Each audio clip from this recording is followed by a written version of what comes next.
जम्मू कश्मीर के शोपियां में आम नागरिकों पर आतंकियों ने फायरिंग की है। ये इस वक्त की बिल्कुल ताजा खबर आ रही है। आतंकियों की फायरिंग में एक कश्मीरी पंडित की मौत हो गई है। ये बड़ी जानकारी इस वक्त सामने आ रही है। एक बार फिर टारगेटेड किलिंग का ये मामला नजर आ रहा है। शोपियां में बुज़दिल आतंकियों ने एक बार फिर आम लोगों को निशाना बनाया है। इरफान कुरैशी हमारे साथ मौजूद है, हमारे संवाददाता। इरफान, क्या अपडेट मिल पा रहा है इस खबर को लेकर? देखिए, ये दो कश्मीरी पंडित हैं जिन पर मिलिटेंट्स ने कुछ देर पहले हमला किया। ये चोटीपोरा इलाका है शोपियां का, जहां ये एक सेब के बगीचे में मौजूद थे जब इन पर हमला किया गया है। इसमें फिलहाल एक की मौत हो गई है और एक गंभीर रूप से घायल है, जिनका इलाज जो है अस्पताल में चल रहा है। दोनों माइनॉरिटी कम्युनिटी से है और भाई है। फिलहाल ये आधिकारिक रूप से जानकारी मिली है। पूरे इलाके को कॉर्डन ऑफ किया गया है ताकि हमलावरों को नहीं, लेकिन टारगेटेड किलिंग का दौर रुकने का नाम नहीं ले रहा है इरफान। इससे पहले देखा था एक मजदूर को, बिहार का एक मजदूर था जिसको बांदीपुरा में शिकार किया गया था। अब यहाँ पर एक बार फिर से टारगेटेड किलिंग हो रही है। हमारे साथ सीनियर जर्नलिस्ट हर्ष जी भी हैं। हर्ष जी, आप कुछ कमेंट करना चाहेंगे? टारगेटेड किलिंग का दौर रुकने का नाम नहीं ले रहा है, चाहे वो किसी भी कम्युनिटी से हो। Across the community targeted killing लगातार आतंकी कश्मीर घाटी में आतंक फैलाने के लिए कर ही रहे हैं। नहीं, निश्चित तौर पर गौरव जी, ये बड़ा दुखद है कि भले ही आतंकवादी घटनाओं में कमी आई हो, भले ही 370 हटने के बाद कहा जा रहा है कि निवेश आ रहा है, बहुत सी चीजें बेहतर दिखती हैं। अभी हम लोगों ने मनोज सिन्हा को सुना, उन्होंने कहा था कि 1 साल के भीतर पूरी तरह से आतंकवाद खत्म कर देंगे। लेकिन इस तरह से जब आम नागरिकों को चुनकर मारा जाता है, जब उनकी पहचान के आधार पर उनको विद्यालय में जाकर, उनके काम के स्थान पर जाकर मारा जाता है, तो ये बड़ी चुनौती है, क्योंकि इसका जो मैसेज होता है वो बेहद खतरनाक होता है। मुझे लगता है कि केंद्र सरकार को, जिसको हम कहते हैं बार बार कि मोदी सरकार ने 370 हटाया, वहां के लिए सचमुच बहुत बड़ा काम है। लेकिन अगर वहां के आम नागरिक और विशेषकर जो जम्मू कश्मीर में अल्पसंख्यक हैं, अगर उनके ऊपर इस तरह से हमले होते हैं तो फिर सरकार के जो कहते हैं कि भरोसा है, उस भरोसे के स्तर में कमी आने लगती है और वो फिर मुश्किल खड़ी करती है। नए सिरे से रणनीति बनाकर इसको ठीक करने की जरूरत है। एक बात लगातार कही जा रही है हर्षवर्धन त्रिपाठी जी, क्योंकि ऑपरेशन ऑल आउट चलाया जा रहा है, आतंकियों का चुन कर सफाया किया जा रहा है। बड़े बड़े जो आतंकी संगठनों के कमांडर्स हैं वो मौत के घाट उतारे जा रहे हैं। इसलिए आतंकी जो हैं बड़े बिलबिलाए हुए हैं, बौखलाए हुए हैं, और इस वजह से जो भोले भाले बेकसूर आम लोग मौजूद हैं जम्मू कश्मीर के अंदर, उनको खास तौर पर निशाना बनाया जा रहा है। अचानक से आओ, निशाना बनाओ और फरार हो जाओ, ये स्ट्रेटजी अपनाई जा रही। ये बहुत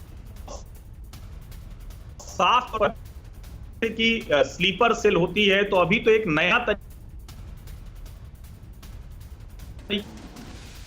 नहीं हो सकता। अच्छा, और हमारे साथ रविंद्र रैना जुड़ रहे हैं थोड़ी देर में, जम्मू कश्मीर बीजेपी के अध्यक्ष। उनसे ही बात करेंगे क्योंकि लगातार वो इसको लेकर आवाज उठाते रहे हैं। जम्मू कश्मीर के शोपियां से अभी की बड़ी खबर है। जम्मू कश्मीर के शोपियां में आम नागरिकों पर आतंकियों ने फायरिंग की है, एक बार फिर से टारगेटेड किलिंग की है, और लगातार वो टारगेटेड किलिंग करके निशाना बना रहे लोगों को। फायरिंग में कश्मीरी पंडित की मौत की खबर है, आतंकियों की फायरिंग में, ये जानकारी भी आ रही है। गोलीबारी की घटना में एक शख्स घायल भी हुआ है, और इसलिए यह सवाल पूछा जा रहा है कि आखिर टारगेटेड किलिंग कब रुकेगी। शोपियां में टारगेटेड किलिंग हुई है, घाटी में खासकर टारगेटेड किलिंग हो रही है। एक बात यहां पर साफ दिखती है, आतंकी पूरा मैसेज दे रहे हैं कि वो लगातार केंद्र सरकार की 370 हटाने के फैसले को चुनौती दे रहे हैं हर्ष जी, और इसके अलावा वो चुनौती दे रहे हैं सुरक्षा बलों को भी, जिस तरह से वो बार बार टारगेटेड किलिंग कर रहे हैं। देखिए, मुझे लगता है कि सुरक्षा बलों को चुनौती देने की सामने की स्थिति उनकी खत्म हो चुकी है, और ये सच है कि आतंकवादी घटनाएं बहुत कम हुई हैं। चिनार कोर के कमांडर का हमें वो बयान हमेशा याद आता है कि उन्होंने कहा कोई भी आतंकवादी संगठन का जो मुखिया है वो 1 साल नहीं बिता पाता। अगर वो आज उसको कोई कमांडर के तौर पर या आतंकवादी संगठन के प्रमुख के तौर पर जिम्मेदारी मिलती है तो वो 1 साल के भीतर मर जाता है। कई मामलों में तो जो अटैक हुए हैं,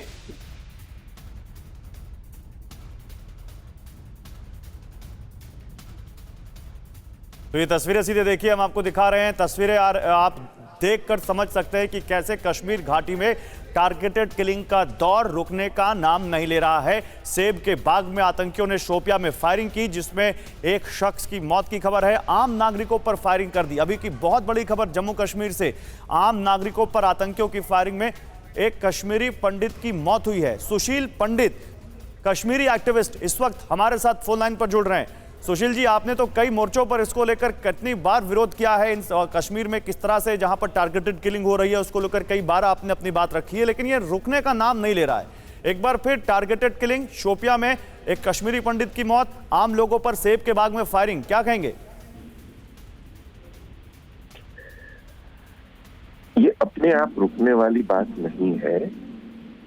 इसको रोकने के लिए मेहनत करनी पड़ेगी, इसको रोकने के लिए नीति बनानी पड़ेगी, इसको रोकने के लिए कड़े कदम उठाने पड़ेंगे, जो कि नहीं उठाए जा रहे हैं। केवल जवाबी कार्रवाई होती है। अब मारने वालों को खोजा जाएगा और दो चार दिन में ये दावा हो जाएगा कि जिसने मारा था वो ढेर हो गया एनकाउंटर पर, फिर ढाक के 3 पात, और अगले हत्या तक हम लोग फिर चुपचाप बैठ जाएंगे। जिहाद जवाबी कार्रवाई से हारने वाला दुश्मन नहीं है।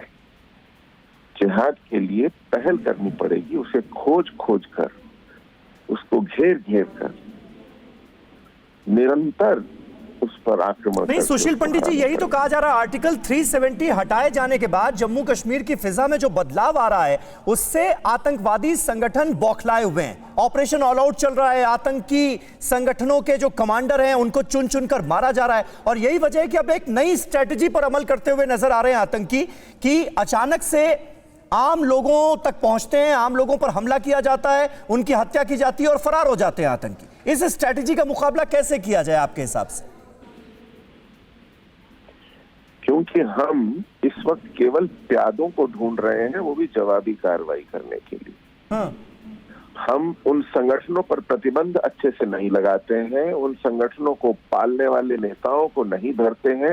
अहले हदीस पर अभी भी प्रतिबंध नहीं है, हुर्रियत पर अभी भी प्रतिबंध नहीं है, और जमात इस्लामी पर अगर प्रतिबंध है तो उसके संस्थान अभी भी जस के तस चल रहे हैं।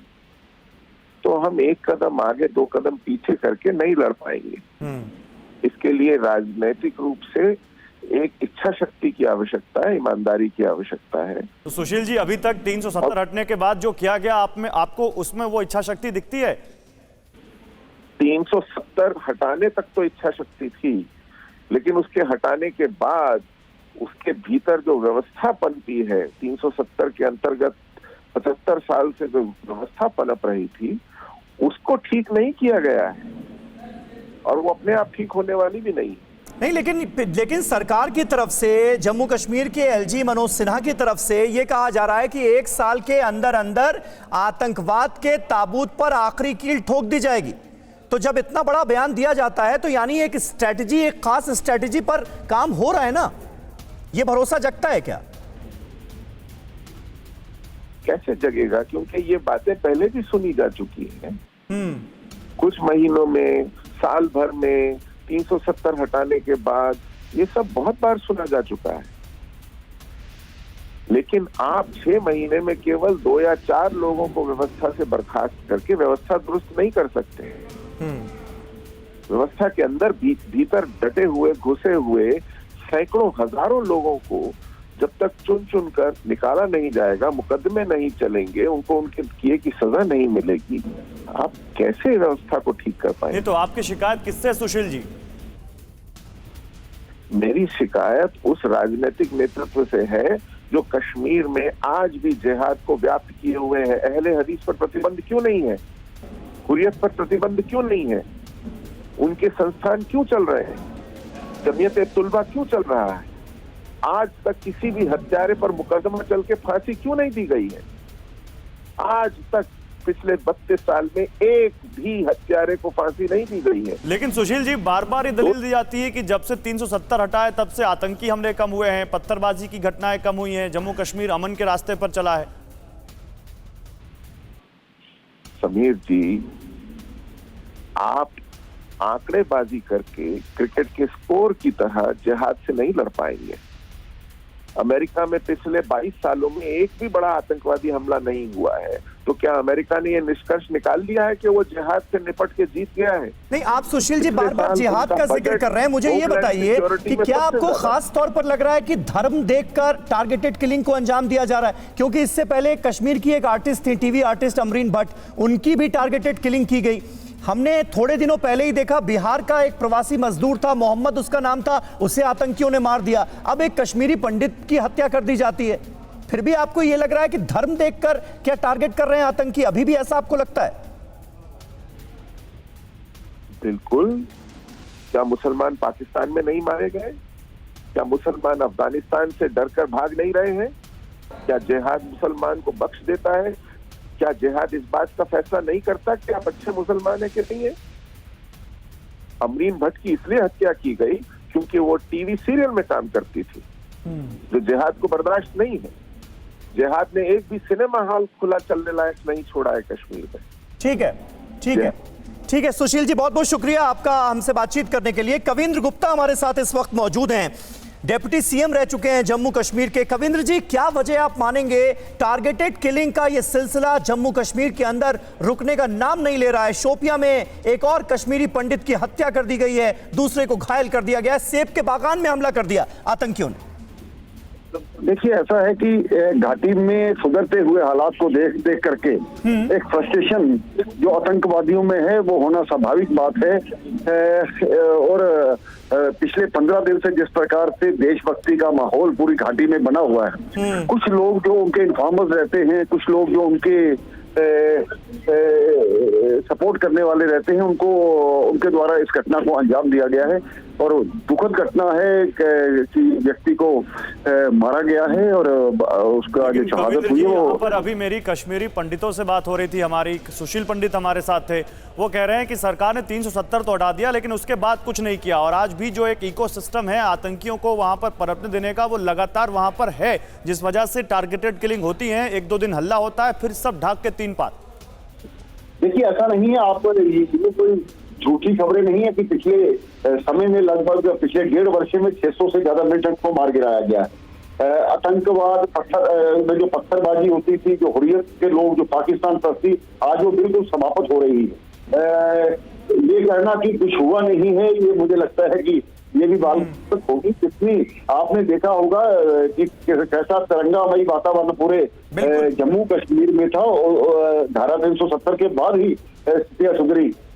बिल्कुल, ये बात तो है कविंद्र जी। पिछले दिनों लगातार हमने देखा है, यहां तक कि साउथ कश्मीर के वो तमाम इलाके जो कि आतंक का गढ़ माने जाते थे, वहां पर भी बड़े पैमाने पर तिरंगा रैलियां निकाली गई और बढ़ चढ़कर लोगों ने हिस्सा लिया। जम्मू कश्मीर की आम आवाम ने इन रैलियों में हिस्सा लिया, तिरंगा लहराते हुए तमाम लोग नजर आए घाटी के तमाम इलाकों में, और ये तस्वीरें जाहिर है बहुत नागवार गुजरी होंगी तमाम आतंकवादी संगठनों को। बहुत बहुत शुक्रिया हमसे बातचीत करने के लिए कविंद्र गुप्ता जी, जम्मू कश्मीर के पूर्व डेप्यूटी सीएम हमसे बात कर रहे थे। सीधे इरफान कुरैशी के पास एक बार फिर लिए चलूंगा आपको। इरफान, और क्या जानकारी मिल पाई है इस टारगेटेड अटैक के बारे में? शोपियां में ये किस आतंकवादी संगठन से जुड़े आतंकी थे, उनकी संख्या कितनी थी, हमले का मकसद क्या नजर आ रहा है, क्या अपडेट है? देखिए समीर, आपको पता ही है कि लगातार जिस तरह टीआरएफ की तरफ से सिलसिलेवार माइनॉरिटी कम्युनिटीज़ पर टारगेट किया जा रहा है, उसी की एक कड़ी आज शोपियां में फिर से एक बार देखने को मिली। क्योंकि 15 अगस्त के आसपास सुरक्षा बहुत कड़ी थी, इसलिए मिलिटेंट गतिविधियां उस तरह से हो नहीं पाई। वरना टीआरएफ लगातार ये दावा कर रहा है कि वो इस तरह के हमले लगातार करता रहेगा, और उसी के चलते शोपियां में आज ये एक बार फिर से वारदात उन्होंने अंजाम दिया। हालांकि सुरक्षा बलों ने पूरे इलाके में कोऑर्डिनेट सर्च ऑपरेशन शुरू किया है और हमलावरों को दर दबोचने की प्रक्रिया भी शुरू की गई है। मैसिव स्केल पर सर्च एंड कोऑर्डिनेट ऑपरेशन शुरू किया गया आसपास के इलाके में, लेकिन कहीं ना कहीं जो सॉफ्ट टारगेट्स हैं उन पर ही निशाना साधा जा रहा है, क्योंकि ये सिविलियन है और ये जो रिहायशी इलाका है वहाँ पर सुरक्षा बलों की जो मौजूदगी है वो कम रहती है। उसके चलते मिलिटेंट्स इसी तरह के टारगेट्स जो है वो बना रहे हैं। अगर आपको याद होगा, राहुल भट्ट से लेकर अमरीन भट्ट, या उससे पहले जो सिख समुदाय से जो टीचर वाला का नाम ले लीजिए, आप विजय कुमार का नाम ले लीजिए जो बैंकर थे, आप इसके अलावा मोहम्मद आवरेज का नाम ले लीजिए जो एक मजदूर था, तमाम लोगों को निशाना बनाया है यहाँ पर। इरफान, शोपियां के इस मामले में कोई अपडेट है? मरने वाले कौन हैं और किस आतंकी संगठन ने यह हमला किया है? देखिए फिलहाल जो जानकारी आ रही है उसके मुताबिक जो है टीआरएफ का हाथ इसके पीछे है, यानी टीआरएफ जो है वो एक्सटेंशन है लश्कर का। और ये दो जो माइनॉरिटी कम्युनिटी से व्यक्ति है इसमें आइडेंटिफाई किया गया है सुनील कुमार, जिनकी जो है इस वारदात में पहले क्रिटिकल वो इंजर्ड हुए थे, उसके बाद जो उन्हें अस्पताल में उन्होंने दम तोड़ दिया। दूसरा आइडेंटिफिकेशन पिंटू कुमार, दोनों कश्मीरी पंडित हैं और दूसरे का इलाज जो है फिलहाल अस्पताल में चल रहा है। और कोशिश ये है कि जो हमलावर है वो आसपास के इलाके में ही मौजूद हो, उसके चलते ही सर्च एंड कॉर्डन ऑपरेशन शुरू किया गया है। तो कहीं ना कहीं माइनॉरिटी कम्युनिटी पर एक के बाद एक हमला कश्मीर घाटी में ठीक है, बहुत शुक्रिया इरफान, बहुत शुक्रिया आपका इन तमाम जानकारियों के लिए।